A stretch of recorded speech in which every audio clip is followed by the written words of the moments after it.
myself Shelly Gurwani and we are studying our chapter solution. So बच्चों solution की class के अंदर आज हमारा लास्ट टॉपिक है जो हमें डिस्कस करना है and that is azeotropic mixture, या मैं कह दूँ azeotrope या मैं कह दूँ constant boiling point mixture. तो बच्चों हमें क्या करना है, एक कंपोजिशन तैयार करना है. ऐसा कंपोजिशन मतलब दो लिक्विड्स लेने, बाइनरी सॉल्यूशन बनाना है. ठीक है, ऐसा कंपोजिशन जिसमें दो लिक्विड्स है, लिक्विड ए और liquid B.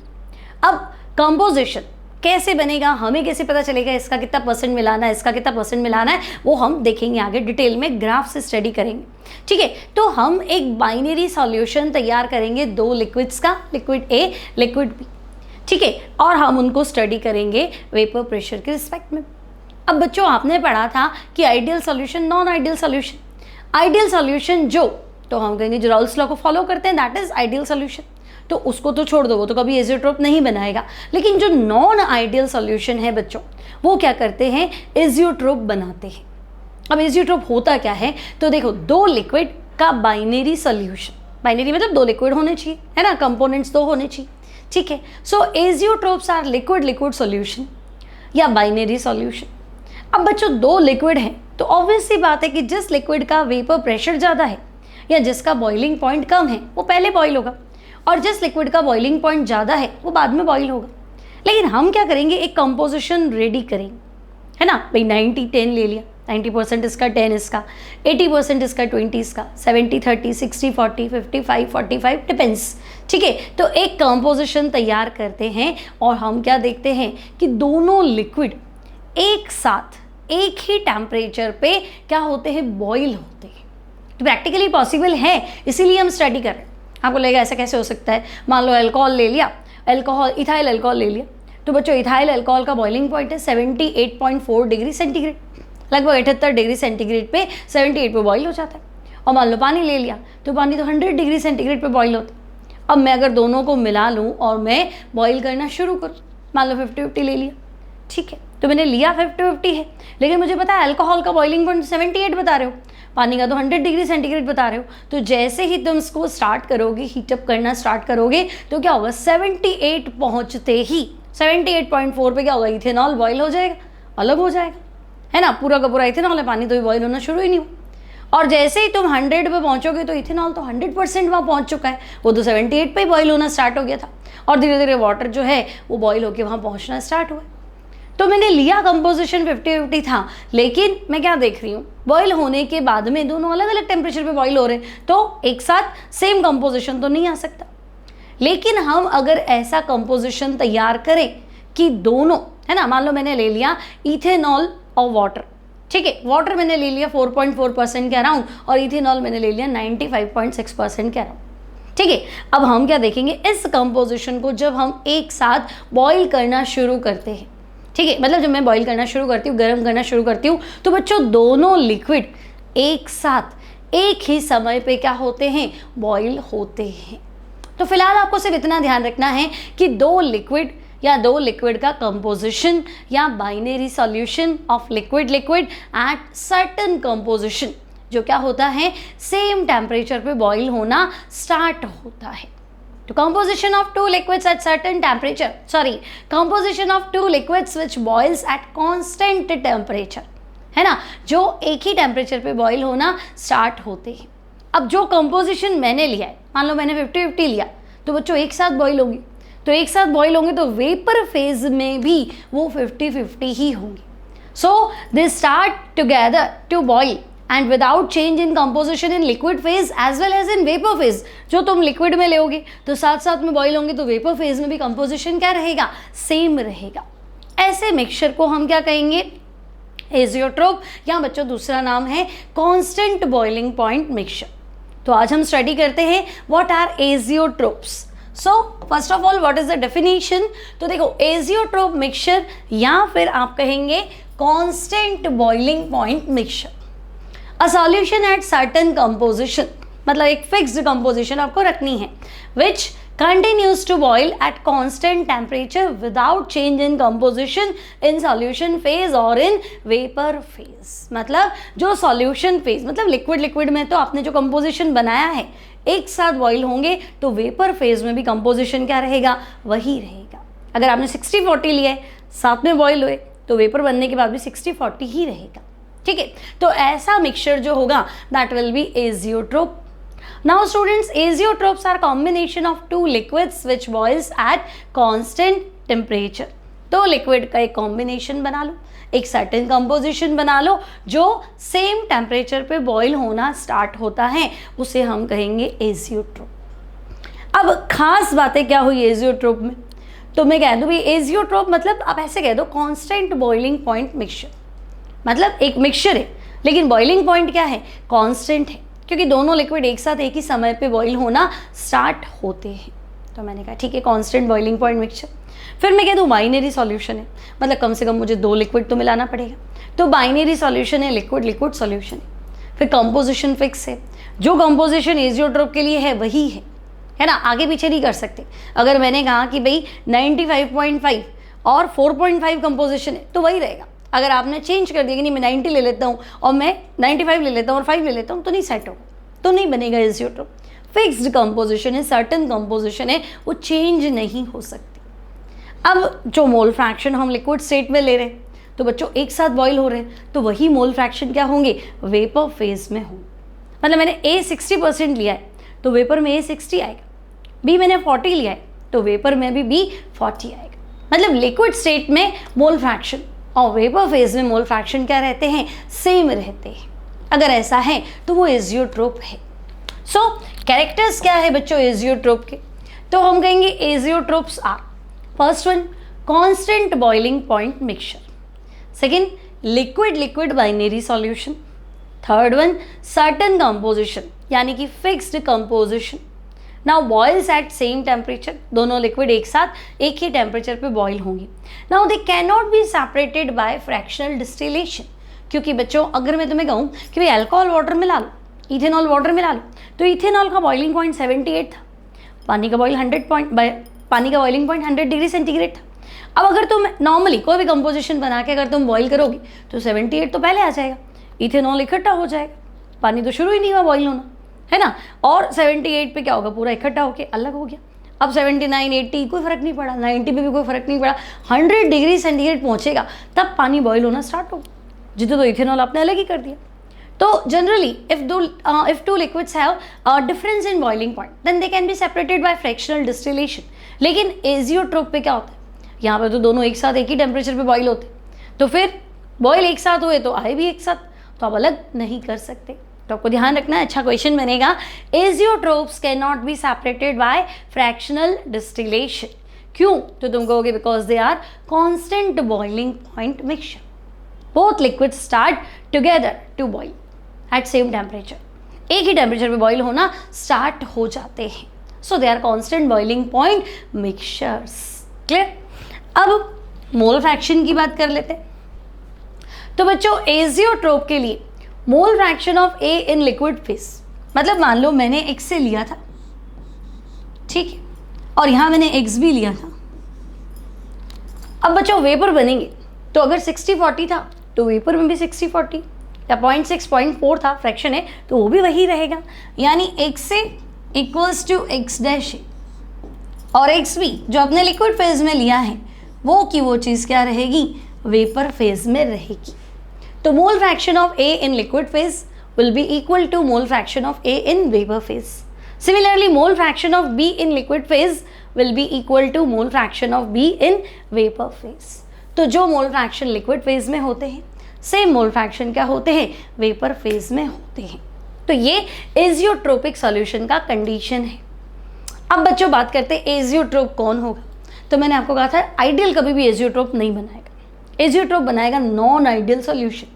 Non ideal solution में आप एक फिक्स कंपोजिशन रेडी कर सकते हैं कि दोनों लिक्विड एक साथ एक ही टेम्परेचर पे बॉईल होना स्टार्ट होते। तो हम कहेंगे नॉन आइडियल तो 2 तरह के थे, first one solution showing positive deviation from Raoult's law and second one solution showing negative deviation from Raoult's law. तो पॉजिटिव डेविएशन मतलब वेपर प्रेशर जो है P0A XA plus P0B XB से ज़्यादा है, और नेगेटिव डेविएशन नेगेटिव डेविएशन मतलब vapour pressure जो है P0A XA plus P0B XB से क्या है, कम है। अब बच्चों वेपर प्रेशर और बॉइलिंग पॉइंट तो वैसे ही उल्टा है, अगर मैं आपको कहूँ कि फटाफट वेपर बना रहा है, बहुत जल्दी जल्दी वेपर बना रहा है, तो अगर जल्दी जल्दी वेपर बना रहा है तो बॉयल जल्दी हो जाएगा। मतलब अगर मैंने पेट्रोल को खुला छोड़ दिया तो पेट्रोल तो फटाफट इवेपरेट हो गया, तो बच्चों बॉइलिंग पॉइंट कम। और अगर मैंने पानी को छोड़ा तो धीरे धीरे इवेपरेट होगा, मतलब बॉइलिंग पॉइंट ज़्यादा एज कम्पेयर टू पेट्रोल के। ठीक है, तो बॉइलिंग पॉइंट और वेपर प्रेशर तो वैसे ही अलग अलग है, इन्वर्स है एक तरह से। तो हम कहते हैं कि भाई वेपर प्रेशर ज़्यादा, मतलब राउल्स लॉ से पॉजिटिव डेविएशन, यानी बॉइलिंग पॉइंट कम। तो दो तरह के एजियोट्रोप बनाएंगे, एक जिनका बॉइलिंग पॉइंट कम, एक जिनका बॉइलिंग पॉइंट ज़्यादा, मतलब minimum boiling point azeotrope and maximum boiling point azeotrope. अभी कैसे, तो फर्स्ट हम डिवाइड कर लेते हैं। Azeotropes are categorized as minimum boiling point azeotrope and maximum boiling point azeotrope, मतलब जिसका वेपर प्रेशर, या मैं ऐसे कह दूं ऐसे लिक्विड जो राउल्स लॉ से पॉजिटिव डेविएशन शो करते हैं, मतलब वेपर प्रेशर जो है ओवरऑल बढ़ जाता है, तो फिर बॉइलिंग पॉइंट ओवरऑल क्या हो जाएगा, कम हो जाएगा। मतलब मैं लिक्विड ए मिलाऊं लिक्विड बी मिलाऊं, तो भाई अगर दोनों एक साथ एक टेम्परेचर पे बॉईल होते, आप कहोगे चलो मान भी लेते, लेकिन बॉइलिंग पॉइंट क्या, ए का बॉइलिंग पॉइंट बी का बॉइलिंग पॉइंट इन दोनों से ज़्यादा या फिर इन दोनों से कम, तो हम कहते हैं अगर राउल्स लॉ से पॉजिटिव डेविएशन है, मतलब वेपर प्रेशर ओवरऑल दोनों के वेपर प्रेशर के फ्रैक्शन से क्या आया, ज़्यादा ही आया, P not A X A plus P not B X B से क्या आया, ज़्यादा ही आया, तो फिर बॉइलिंग पॉइंट दोनों से कम हो जाएगा। ठीक है, तो मिनिमम बॉइलिंग पॉइंट एजियोट्रोप मतलब दे show positive deviation from Raoult's law, they show positive deviation from Raoult's law. तो बच्चों positive deviation from Raoult's law का मतलब समझे कि भाई इनका वेपर प्रेशर जो है ओवरऑल राउल्स लॉ ने जो काउंटिंग बताई है उससे ज़्यादा है। भाई राउल्स लॉ क्या था, तो हम कहेंगे P total equals to P not A X A plus P not B X B, लेकिन ये तो आइडियल की बात थी, आप कह रहे हो डेविएशन, तो हम कहेंगे या तो आंसर इससे ज़्यादा होगा या आंसर इससे कम होगा। तो आंसर अगर ज़्यादा है तो हम कहेंगे पॉजिटिव डेविएशन। तो बच्चों वेपर प्रेशर बढ़ गया, यानी कि बॉइलिंग पॉइंट क्या हो गया, कम हो गया, क्योंकि boiling point of vapour pressure inversely है। भाई अगर मैं दो लिक्विड मिला दूँ ए और बी तो फटाफट इवेपरेट होते, फटाफट वेपर बनाते, तो जल्दी जल्दी वेपर बनाएंगे, मतलब बॉइलिंग पॉइंट ओवरऑल कम हो चुका है। ठीक है, तो minimum boiling point azeotrope. Example जो आपने राउल्स लॉ से पॉजिटिव डेविएशन पढ़े थे भाई, कंपोजिशन अभी हम देखते।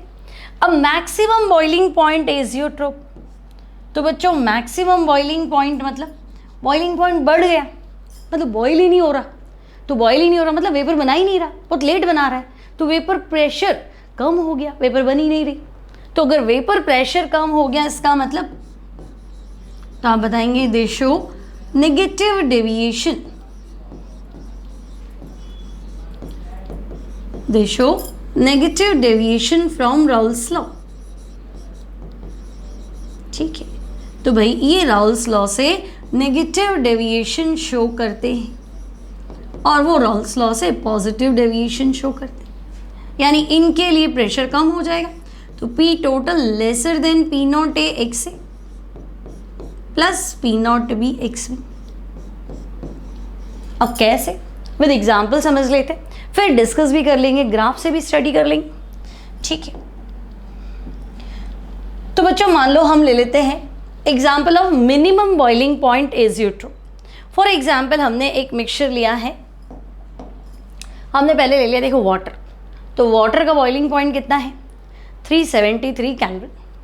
फिर हमने ले लिया ethyl alcohol ethanol 78.4 degree centigrade यानी 351.4 केल्विन। अब कंपोजिशन कह रहा है कि पानी तो ले 4.4% और इथेनॉल कितना लेना है 95.6%। फिलहाल कंपोजिशन याद रखेंगे, मैं बताऊंगी आया कहाँ से। ठीक है, तो वाटर तो ले लिया 4.4% के अराउंड, इथेनॉल ले लिया 95.6% के अराउंड। ठीक है, अब बच्चों आप क्या देखेंगे, अगर मैं इन दोनों को इस कंपोजिशन में मिला दूँ तो ये एजियोट्रोप बनाते, मतलब कि मैंने पहले सिंपल है ना एक कंटेनर में पानी ले लिया था, अल्कोहल ले लिया था और मैंने बॉईल करना शुरू किया, तो मैंने क्या देखा कि भाई अल्कोहल का बॉइलिंग पॉइंट तो 351 है, 351.4 है, तो 351.4 आते ही अल्कोहल तो बॉईल होना स्टार्ट हो गया और धीरे धीरे मैंने देखा अलग भी हो गया, पानी तो स्टार्ट ही नहीं हुआ। पानी तो 373 पे स्टार्ट हुआ बॉईल होना, है ना। और जितने मैंने अल्कोहल अलग कर दिया, फिर दूसरा कंटेनर ले लूँगी साइड में, तो वहाँ 373 पे पानी आ जाएगा, उसको भी अलग कर ली। तो दैट इज फ्रैक्शनल डिस्टिलेशन। अगर दो लिक्विड में बॉइलिंग पॉइंट का सफिशिएंट डिफरेंस है तो हम उनको अलग कर सकते हैं डिस्टिलेशन के थ्रू, ठीक है। तो वो तो था फ्रैक्शनल डिस्टिलेशन। लेकिन अगर मैंने कंपोजिशन ये रखा है कि पानी इतना ही, इथेनॉल उतना है, अब मैं कह रही हूँ कि लो अलग करो, तो तुम क्या देखोगे कि नहीं, अब पॉसिबल नहीं। दोनों लिक्विड एक साथ टुगेदर, एक ही temperature, same temperature, constant boiling point, एक साथ एक ही टेम्परेचर पे बॉईल होना स्टार्ट होते हैं, मतलब मिक्सचर का बॉइलिंग पॉइंट कांस्टेंट हो चुका है। अब अगर बॉईल हुआ तो दोनों एक साथ ही बॉईल होंगे, बराबर है। तो अगर मैंने ये रेशियो रखा है तो साथ में बॉईल हो रहे हैं, तो जो वेपर आई उसमें भी कंपोजिशन यही है, समझे मेरी बात। तो mole fraction in liquid phase equals to अलग करके जो तुम इकट्ठा कर रहे हो, mole fraction in vapour phase, दोनों क्या है, सेम है। क्लियर। तो अब हम क्या देख रहे हैं बच्चों कि भाई वाटर का बॉइलिंग पॉइंट देख लिया 373, अल्कोहल का देख लिया 351.4। अब आपको पता है कि वाटर और अल्कोहल पहले भी पढ़ा था, positive deviation from Raoult's law, क्योंकि पानी में तो 2 हाइड्रोजन बॉन्ड होते, अल्कोहल मिलाओगे तो पानी अल्कोहल के साथ 1 हाइड्रोजन बॉन्ड बनाएगा, तो मॉलिक्यूल दूर हो जाते हैं, वेपर प्रेशर बढ़ जाता है, तो पॉजिटिव डेविएशन। और पॉजिटिव डेविएशन मतलब मिनिमम बॉइलिंग पॉइंट एजियोट्रोप, ठीक है। तो अब जो मिक्सचर का बॉइलिंग पॉइंट होगा वो इससे तो कम होना ही, इससे भी कम होगा। तो बच्चों ये 351.4 है ना, आप देखेंगे मिक्सचर का जो बॉइलिंग पॉइंट है दैट इज 351.2 केल्विन के अराउंड, ठीक है। सिमिलरली एक और एजियोट्रोप ले सकते हो, वाटर प्लस प्रोपेनॉल, परसेंटेज आपको ये रखना है, ये भी क्या होगा, मिनिमम बॉइलिंग पॉइंट एजियोट्रोप का एग्जाम्पल हो जाएगा। ओके, अब देखते हैं नेगेटिव डेविएशन, यानी कि मैक्सिमम बॉइलिंग पॉइंट एजियोट्रोप। तो मैक्सिमम बॉइलिंग पॉइंट एजियोट्रोप में देखो आपने लिया वाटर, तो हम कहेंगे बॉइलिंग पॉइंट 373, 100 डिग्री सेंटीग्रेड पे उबलता है, ठीक है। अब तुमने मिलाया बच्चों नाइट्रिक एसिड HNO3, ठीक है। अब आपको मैंने पहले भी पढ़ा रखा है, अगर आपने लेक्चर नहीं देखा तो आप देखेंगे, इससे जस्ट पहले वाला लेक्चर था आइडियल नॉन आइडियल सोल्यूशन, ठीक है। जब भी कोई एसिड वाटर में ऐड करोगे तो बच्चों एसिड का तो कहाँ में प्रोटॉन देना। अब मैंने कहा था H+ तो होता नहीं, वो प्रोटॉन पानी में मिक्स हो जाता है and it forms H3O+ hydronium ion, तो अच्छे से मिक्सिंग हो जाती है, एसोसिएशन हो जाता है, तो मॉलिक्यूल क्लोज आ जाता है। अब आराम से वेपर नहीं बनाएगा, तो वेपर प्रेशर घट जाता है, बॉइलिंग पॉइंट बढ़ जाता है, तो हम कहेंगे ठीक है मैक्सिमम बॉइलिंग पॉइंट एजियोट्रोप, यानी shows negative deviation from Raoult's law. तो एसिड और वाटर हमेशा नेगेटिव डेविएशन होता है, मैक्सिमम बॉइलिंग पॉइंट भी होता है। अब बच्चों पानी का बॉइलिंग पॉइंट आपने देखा 373, नाइट्रिक एसिड का बॉइलिंग पॉइंट आपने कितना देखा, तो आपने देखा 359 केल्विन। अब अगर आप ये मिक्सचर बनाते हैं और कंपोजिशन क्या रखते हैं, वाटर तो 32% और नाइट्रिक एसिड कितना है, तो हम कह रहे हैं 68%। तो बच्चों जो ये कंपोजिशन है इसका बॉइलिंग पॉइंट अगर आप चेक करेंगे then it will be 393.5 kelvin. तो आप देखो 393.5 मतलब उससे तो काफ़ी ज़्यादा है, इससे भी ज़्यादा है ना। तो मिक्सचर का बॉइलिंग पॉइंट बढ़ गया, ओवरऑल दोनों कंपोनेंट से क्या हो गया, बढ़ गया। पिछली बार मिक्सचर का बॉइलिंग पॉइंट क्या हो गया था, कम हो गया था, इस बार क्या देखा, बढ़ गया। क्यों, तो हम कहेंगे ये क्या है, एजियोट्रोप है। कौन सा, तो ये एजियोट्रोप है, मैक्सिमम बॉइलिंग पॉइंट एजियोट्रोप। अब प्रॉब्लम बच्चों को ये आती है कि भाई हम कैसे याद रखेंगे ये 32 और 68। तो फिलहाल एक एक एग्जाम्पल तो आपको याद रखना है अगर आप बोर्ड एग्जाम की तैयारी कर, ठीक है। अदरवाइज देखो इसको हम ग्राफ से, भाई हमें कैसे पता चलेगा, है ना। तो देखो इसको हम ग्राफ से स्टडी कर सकते हैं। तो बच्चों हो सकता है आइडियल नॉन आइडियल में मैंने शायद ग्राफ नहीं कराया था, तो एक ग्राफ पढ़ लेते पहले आइडियल सॉल्यूशन का। तो ग्राफ है वेपर प्रेशर और मोल फ्रैक्शन के बीच में, ठीक है। मान लो मैं तुम्हें कहूँ कि वेपर प्रेशर और मोल फ्रैक्शन के बीच में ग्राफ प्लॉट करो, तो तुमने पढ़ाई है PA प्रोपोर्शनल टू X से, है ना। जैसे जैसे लिक्विड के मोल फ्रैक्शन बढ़ाते जाओगे वेपर प्रेशर बढ़ेगा। हम तो 2 लिक्विड की बात कर रहे हैं, तो डायरेक्टली प्रोपोर्शनल तो ग्राफ ये है, ठीक है। तो हम कहेंगे वेपर प्रेशर और मोल फ्रैक्शन का ग्राफ तो हमें क्लियर है। अब हुआ क्या कि तुम्हारे पास ग्राफ है वेपर प्रेशर और मोल फ्रैक्शन, ठीक है। अब हम क्या करते हैं, देखो तुम्हारे पास यहाँ x से 0 है बच्चों, x से कितना है, तो हम कहेंगे x से तो 0 है। अब x से 0 तो वेपर प्रेशर कम है, वेपर प्रेशर 0 ही है। जैसे जैसे आगे बढ़ रहे हो x से 1, तो वेपर प्रेशर भी बढ़ेगा, directly proportional to straight line.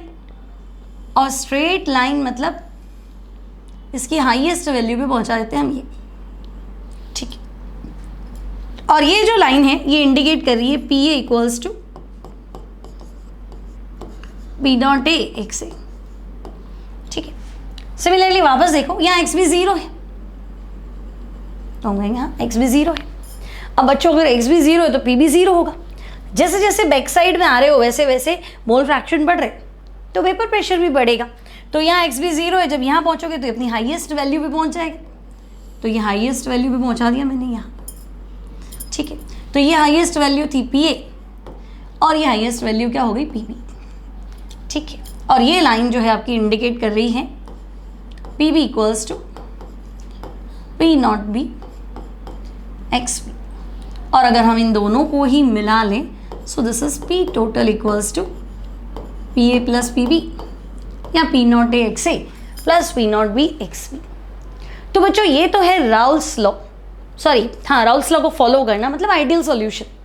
लेकिन अगर मैं आपसे कहूँ कि नहीं आइडियल सॉल्यूशन नहीं नॉन आइडियल की बात करूँ तो तुम कहोगे नॉन आइडियल की बात तो कर लूँ, कौन सा, पॉजिटिव डेविएशन कि नेगेटिव डेविएशन।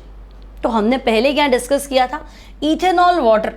इथेनॉल वाटर क्या था, राउल्स लॉ से पॉजिटिव डेविएशन, ठीक है। तो बच्चों पॉजिटिव डेविएशन मतलब ये जो वैल्यूज़ है ये इससे ऊपर आएंगी, है ना। ये ग्राफ जो है ये आपको क्या करना है, इससे थोड़ा जंप करेगा, ये इससे ऊपर आएगा ऐसे, और ये ग्राफ जो है ये इससे जंप करेगा ये ऐसे, ठीक है, क्लियर। अब मैं ना टोटल प्रेशर वाला ग्राफ ले लेती हूँ। ये फिलहाल तो मैंने इनको बराबर बनाया, अगर ऊपर नीचे होता क्योंकि देखो दोनों लिक्विड हैं, वेपर प्रेशर सेम तो नहीं हो सकता, है ना, वेपर प्रेशर कम ज़्यादा होता है। तो मैंने ग्राफ जो है थोड़ा अलग बना दिया इस तरह से, लाइक ये, ठीक है ना। तो ग्राफ वही है आपका मोल फ्रैक्शन, ग्राफ अभी भी हमने बनाया है मोल फ्रैक्शन और वेपर प्रेशर के बीच में, ठीक है। लेकिन मैं टोटल वाला बना रही हूँ, ठीक है, कि भाई यहाँ जो है ये प्रेशर है पी ए और यहाँ प्रेशर क्या है पी बी, टोटल वाला ग्राफ है, ओके। यहाँ प्रेशर पी बी है और उधर प्रेशर पी ए है ना। This is P A and this is P B, okay. अब हुआ क्या, तो बच्चों देखो कंपोजिशन, मान लो यहाँ x से 0 है, यहाँ आपका x से 1 है, x भी 1 है, सॉरी यहाँ x से 1 है, x भी 0 है, ठीक है। अब अगर आपसे कहा जाए कि नहीं राउल्स लॉ से पॉजिटिव डेविएशन, तो बच्चों पॉजिटिव डेविएशन मतलब हमारे जो आंसर्स है वो राउल्स लॉ से क्या है ज़्यादा आ रहे हैं, मतलब ये जंप लेगा तो ये ऐसे जंप ले लेगा, ठीक है।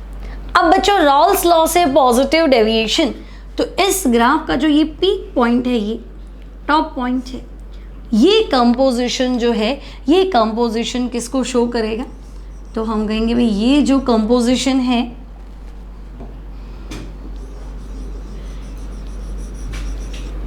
ये कंपोजिशन जो है वो एजियोट्रोप की कंपोजिशन को शो करेगा। इस कंपोजिशन पे अगर आप देखेंगे तो दोनों लिक्विड्स का वेपर प्रेशर जो है अपने अपने प्रेशर से ज़्यादा है और हाईएस्ट है,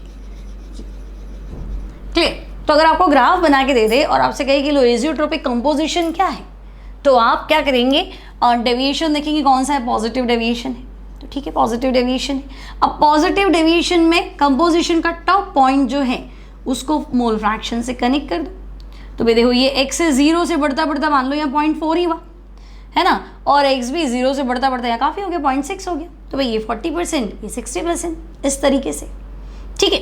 तो ये तो था वेपर प्रेशर और मोल फ्रैक्शन। अब बच्चों अगर आपसे कहा जाए कि नहीं मोल फ्रैक्शन तो ले लो, चलो मोल फ्रैक्शन तो यूज़ कर लें ग्राफ में, है ना, और यहाँ आप यूज़ कर लीजिए प्रेशर की जगह टेम्परेचर और एक्चुअली बॉइलिंग पॉइंट, टेम्परेचर मतलब उनका खुद का बॉइलिंग पॉइंट, ठीक है। तो भाई आपके पास दो लिक्विड्स है, ठीक है। अब मान लो कि आपके पास x से यहाँ हो गया 1, तो प्रेशर तो हाईएस्ट हो गया, ठीक है। तो बच्चों प्रेशर हाईएस्ट हो गया तो बॉइलिंग पॉइंट तो लोवेस्ट हो जाएगा। पिछले वाले केस में देखो आप कह रहे हो बी का प्रेशर कम है और ए का प्रेशर क्या है, ज़्यादा है। ठीक है, तो जब मैं यहाँ x से 1 बनाऊंगी, मान लो मैंने यहाँ x से 1 बनाया, तो बच्चों ए का वेपर प्रेशर ज़्यादा था, दैट्स वाई बॉइलिंग पॉइंट तो कम होगा ना, है ना। और यहाँ x से 0 है, एक्स भी जो है वो 1 है, ओके, और यहाँ एक्स भी आपका 0 है। अब पिछली बार बी का वेपर प्रेशर क्या था, कम था, तो बॉइलिंग पॉइंट तो ज़्यादा होगा ना, ग्राफ थोड़ा सा चेंज हो जाएगा, ऐसा हो जाएगा। ये थोड़ा ध्यान रखेंगे आप, है ना, उल्टा नहीं करेंगे, समझे। वेपर प्रेशर ज़्यादा था बच्चों तो बॉइलिंग पॉइंट तो कम होगा ना। इस बार मैंने टेम्परेचर में ग्राफ खींचा है, तो ये बी का बॉइलिंग पॉइंट, सॉरी ए का बॉइलिंग पॉइंट x से 1 है और ये बी का बॉइलिंग पॉइंट है। ठीक है, अब पॉजिटिव डेविएशन था तो वेपर प्रेशर से ऊपर हो रहा था। अब नेगेटिव डेविएशन है तो हम क्या कहेंगे, नेगेटिव डेविएशन है यानी कि वेपर प्रेशर बढ़ा तो बॉइलिंग पॉइंट क्या हो जाएगा, कम हो जाएगा। तो इसी ग्राफ का जो पीक पॉइंट है इसको नीचे लिया, तो अगर आप इसको नीचे ले आएंगे तो आप देखेंगे ये इस तरह से। तो बच्चों ये जो पीक पॉइंट है मतलब लोवेस्ट में ये हो जाएगा, ये जो टेम्परेचर टच करेगा ना यहाँ पे, ये कंपोजिशन का, एक्चुअली कंपोजिशन का बॉइलिंग पॉइंट है और ये वो कंपोजिशन है जहाँ पे एजियोट्रोप तैयार होगा। समझे मेरी बात, ये वो कंपोजिशन है जहाँ एजियोट्रोप तैयार होगा। ठीक है, एक बार वापस समझते हैं। इस बार पॉजिटिव डेविएशन की जगह हम ले लेते हैं नेगेटिव डेविएशन। पहले एक बार इस ग्राफ को रीड कर लो। देखो सबसे पहले मैंने ग्राफ कौन सा बताया है, तो मैंने आपको कहा है कि देखो आइडियल सॉल्यूशन का ग्राफ बनाओ। तो बच्चों आइडियल सॉल्यूशन का ग्राफ बनाओ मतलब ये जो हमने क्या बोला डेविएशन बनाया ना, इसको मत पढ़ो, सिंपल आइडियल सॉल्यूशन का ग्राफ पढ़ लो जो रेड लाइन से बनाया है, तो हम कहेंगे वो तो सिंपल है। अब अगर मैंने आपसे कहा कि पॉजिटिव डेविएशन, तो बच्चों पॉजिटिव डेविएशन का मतलब क्या हुआ, तो हम कहेंगे पॉजिटिव डेविएशन का मतलब हो गया लाइंस जो है इसके ऊपर से आ जाए। ठीक है, अब मैंने टोटल प्रेशर ले लिया, ये ए और बी अलग अलग नहीं लिया, मैंने टोटल ले लिया। ठीक है, तो भाई ए का प्रेशर मैंने मान लिया ज़्यादा है, बी का वेपर प्रेशर कम है, लिक्विड की अलग अलग नेचर होती। ठीक है, अब पॉजिटिव डेविएशन तो आप कहोगे आंसर ऊपर से हो जाएगा। ग्राफ का जो पीक पॉइंट है, ये डेविएशन का जो पीक पॉइंट है, ये कंपोजिशन जो है बच्चों, ये कंपोजिशन पे आपको लगेगा कि भाई इस कंपोजिशन पे मतलब x से थोड़ा ही है और x भी काफ़ी है, इस कंपोजिशन पे एजियोट्रोप बन रहा है। दोनों लिक्विड्स का वेपर प्रेशर अपने अपने वेपर प्रेशर से क्या है, ज़्यादा है। ठीक है, दोनों एक साथ बॉईल होंगे एक ही टेम्परेचर पे, मान लिया। चलो अब दोनों का वेपर प्रेशर अपने अपने वेपर प्रेशर से ज़्यादा है ना, और बराबर तो रखा ही हमने। ओके, तो ये जो कंपोजिशन है, ये कंपोजिशन क्या है, एजियोट्रोप। मतलब इस पीक पॉइंट पे जितने मोल फ्रैक्शन आपने लिए हैं, है ना, देखो ए कितना लिया, बी कितना लिया, सेम चीज़ आपको वहाँ पे भी मिलेगी। ठीक है, तो बच्चों ये तो ग्राफ था वेपर प्रेशर और मोल फ्रैक्शन। अब अगर ए का प्रेशर ज़्यादा है तो जिसका वेपर प्रेशर ज़्यादा होता है उसका बॉइलिंग पॉइंट तो कम होता है ना। अभी तो पढ़ा था बॉइलिंग पॉइंट और वेपर प्रेशर क्या होता है, इनवर्स। तो यहाँ मैंने ए का प्रेशर ज़्यादा रखा है, तो बच्चों ये बॉइलिंग पॉइंट का ग्राफ है, तो ए का बॉइलिंग पॉइंट कम होगा, बी का बॉइलिंग पॉइंट ज़्यादा होगा। ठीक है, और पॉजिटिव डेविएशन वेपर प्रेशर में था तो बॉइलिंग पॉइंट में तो कम हो जाएगा। ठीक है, डेविएशन नेगेटिव नहीं है, वेपर प्रेशर बढ़ा तो बॉइलिंग पॉइंट तो घटा ना, इसलिए ग्राफ मैंने नीचे से किया।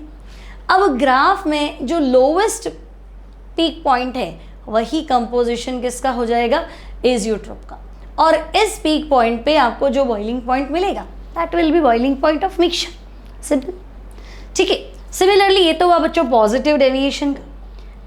नेगेटिव डेविएशन को स्टडी करें तो ध्यान से देखो, पहले आइडियल सॉल्यूशन की बात करें तो मैंने कहा बच्चों x से 0, तो तुम कहोगे P is 0। फिर मैंने कहा नहीं आगे जाओ, x से बढ़ रहा है तो तुम कहोगे P है, प्रेशर भी बढ़ेगा। अब x से हाईएस्ट हो गया 100%, तो प्रेशर भी हाईएस्ट हो गया, ये हो गया P। अब x भी 0 तो P भी 0। बैक साइड में जा रहे हो तो B बढ़ रहा है, तो हम कहेंगे ये x भी 1 हो जाएगा, तो हाईएस्ट प्रेशर P, और दोनों को मिला लो तो ये टोटल प्रेशर। ठीक है, दोनों को मिला लो तो ये टोटल प्रेशर। ओके, इन दोनों को कनेक्ट कर देते हैं। तो ये आ गया आपका P total equals to P naught A X A plus P not B X B. Okay, अब मैं कह रही हूँ बच्चों नेगेटिव डेविएशन मतलब ये सारे ग्राफ जो है आपके नीचे से आने लग जाएंगे ऐसे, ये सारे पॉइंट्स जो है ये आपको नीचे से ले। ओके, तो ये नेगेटिव डेविएशन। अब मैंने कहा आप 3 मत लो, लिक्विड ए, लिक्विड बी और टोटल, आप टोटल ही ले लो। तो आपने कहा टोटल ले लेता हूं ये, ठीक है। तो यहां मैंने मान लिया x से 0 और यहाँ x भी 1, आगे गए तो x से 1 हो गया, ठीक है। x से जो है ये 1 हो गया बच्चों और x भी कितना हो गया 0, ठीक है। अब x से 1 तो ये हाईएस्ट वैल्यू p है, ग्राफ जो है बिटवीन वेपर प्रेशर और मोल फ्रैक्शन है, ठीक है। तो मैं कहूँगी जहाँ XA की वैल्यू हाईएस्ट है बच्चों, मोल फ्रैक्शन, XA की वैल्यू हाईएस्ट वो PA और XB की वैल्यू हाईएस्ट है वो PB, हाईएस्ट प्रेशर उसका PB, ठीक है। चलो मान ली। अब आप कह रहे हैं नेगेटिव डेविएशन, मतलब नेगेटिव डेविएशन यानी ये ग्राफ यहाँ से नीचे किसी एक सर्टेन पॉइंट पे ये काफ़ी नीचे चला जाएगा, मान लो। तो बच्चों ये नेगेटिव डेविएशन, इसका जो लोएस्ट पॉइंट है ये, इस लोएस्ट पॉइंट पे हम कंपोजिशन देख लेंगे कि देखो x से तो काफ़ी ज़्यादा लग रहा है, मान लो 0.8 है लगभग, मान लिया है ना, और x भी तो बहुत कम लग रहा है, यहाँ से यहाँ बड़े ही तो मान लो 0.2, 80 और 20, ठीक है। तो ये लोएस्ट पॉइंट पे जो वेपर प्रेशर आएगा, ठीक है, ये एजियोट्रोप का वेपर प्रेशर। अब ये ग्राफ तो वेपर प्रेशर और मोल फ्रैक्शन में है ना, आपसे कहा जाएगी नहीं आप तो बॉइलिंग पॉइंट के अकॉर्डिंग ग्राफ दो, ठीक है। तो आप वापस ग्राफ बना दो, मोल फ्रैक्शन, आप ग्राफ प्लॉट करेंगे, मोल फ्रैक्शन और टेम्परेचर है ना, और टेम्परेचर में भी हम बॉइलिंग पॉइंट इसलिए ले रहे हैं क्योंकि भाई इस प्रेशर पे और इस प्रेशर पे हम मान रहे हैं कि भाई लिक्विड का वेपर प्रेशर किसके बराबर हो गया, लिक्विड का वेपर प्रेशर एटमॉस्फेरिक प्रेशर के बराबर हो गया, मतलब ये इनके बॉइलिंग पॉइंट्स है, ठीक है। अच्छा, ये जो ग्राफ्स है ये बोर्ड एग्जाम्स में तो नहीं है, लेकिन अगर आप जेई की तैयारी कर रहे हैं, नीट की तैयारी कर रहे हैं, तो ये ग्राफ थोड़े आपको ध्यान रखने, क्योंकि आपसे मान लो ऐसा ग्राफ देखिए और आपसे पूछ लिया कि एजियोट्रोप कंपोजिशन क्या है, कुछ नहीं करना है, ग्राफ का लोएस्ट पॉइंट ढूंढो, वहाँ पे आपको कंपोजिशन मिल जाएगा। एक्स से कितना है आपको ये भी पता है, एक्स से प्लस एक्स भी 1 होता है, तो आपने एक्स से पता लगा लिया, बचा हुआ एक्स भी है, आप बता दो एजियोट्रोपिक कंपोजिशन ये है। एजियोट्रोपिक वेपर प्रेशर क्या है मिक्सचर का, तो यहाँ से रिलेटेड जो वेपर प्रेशर आएगा दैट विल बी एजियोट्रोप का वेपर प्रेशर, ठीक है। अब तो भाई यहाँ मान लो आपका x से जो है वो 1 हो गया, यहाँ x भी 1 हो गया, x से 0 है, ठीक है। तो बच्चों पिछली बार PA ऊपर था ना, क्योंकि A का वेपर प्रेशर ज़्यादा था, इस बार PA नीचे बनाना पड़ेगा, P भी ऊपर बनाना पड़ेगा, क्योंकि B का वेपर प्रेशर कम था तो बॉइलिंग पॉइंट तो ज़्यादा ही होगा और इसका बॉइलिंग पॉइंट तो कम होगा, ठीक है। अब वेपर प्रेशर घटेगा मतलब, तो हम कहेंगे मतलब सीधी सी बात है कि बॉइलिंग पॉइंट बढ़ेगा, ठीक है। तो बच्चों इस बार जो ग्राफ मिलेगा तुम्हें वो ऐसे मिला मान लो, और ये कंपोजिशन ग्राफ का जो पीक पॉइंट है, ये कंपोजिशन देखो नियर टुवर्ड्स एक्स से था ना ये, तो जहाँ तुमने लोवेस्ट बनाया ना उसी कंपोजिशन पे हाईएस्ट बनेगा, ध्यान रखेंगे, ठीक है। तो ये कंपोजिशन पे आप क्या देखेंगे, इस कंपोजिशन पे एजियोट्रोप बनेगा, ग्राफ का पीक पॉइंट है, और यहाँ पे जो बॉइलिंग पॉइंट होगा, ठीक है, वो बॉइलिंग पॉइंट क्या होगा, मिक्सचर का बॉइलिंग पॉइंट होगा, ठीक है। तो negative deviation from Raoult's law, boiling point क्या हो जाएगा, बढ़ जाएगा। तो देखो बॉइलिंग पॉइंट ए से तो अपने आप में बहुत ज़्यादा दिख रहा है ना, मान लो ये पॉइंट ले रहे हैं, तो देखो ए से तो बहुत ज़्यादा है, बी के कंपैरेटिवली भी क्या है, ज़्यादा है। तो ओवरऑल मिक्सचर का जो बॉइलिंग पॉइंट है वो ए और बी के वेपर प्रेशर बॉइलिंग पॉइंट से क्या होगा, ज़्यादा होगा। तो ये कॉन्सेप्ट था बच्चों एजियोट्रोप्स। ग्राफ और ग्राफ से रिलेटेड क्वेश्चन सिर्फ नीट और जेई के एग्जाम्स में आते हैं, आपको कुछ भी नहीं करना है, नॉर्मल जो ग्राफ बना हुआ हो, ग्राफ का पीक पॉइंट चाहे हाईएस्ट डेविएशन, चाहे मतलब ग्राफ का पीक पॉइंट चाहे ऊपर हो चाहे नीचे हो, है ना, पॉजिटिव हो या नेगेटिव हो, जो पीक पॉइंट है वही क्या है, एजियोट्रोपिक कंपोजिशन है, क्योंकि इस पीक पॉइंट पे क्या होगा, आपका लिक्विड फेज में मोल फ्रैक्शन और वेपर फेज में मोल फ्रैक्शन क्या रहेगा, इक्वल रहेगा, यानी वो एजियोट्रोपिक कंपोजिशन है। ठीक है, तो बच्चों आज की इस क्लास में हमने डिस्कस किया है एजियोट्रोप्स। ठीक है, एजियोट्रोप्स क्या होते हैं, एजियोट्रोप्स के कैरेक्टर्स क्या हैं, एजियोट्रोप्स कितने टाइप के हैं और एजियोट्रोप के डिफरेंट एग्जाम्पल्स क्या हैं और उनका ग्राफिकल रिप्रेजेंटेशन। तो मिलते हैं अगली क्लास में। अब यहाँ हमारा चैप्टर कंप्लीट, आपको एनसीईआरटी क्वेश्चन कुछ क्विजेस मिल जाएंगे, उसके बाद हम मिलते हैं नए चैप्टर में। Till then take care and good bye.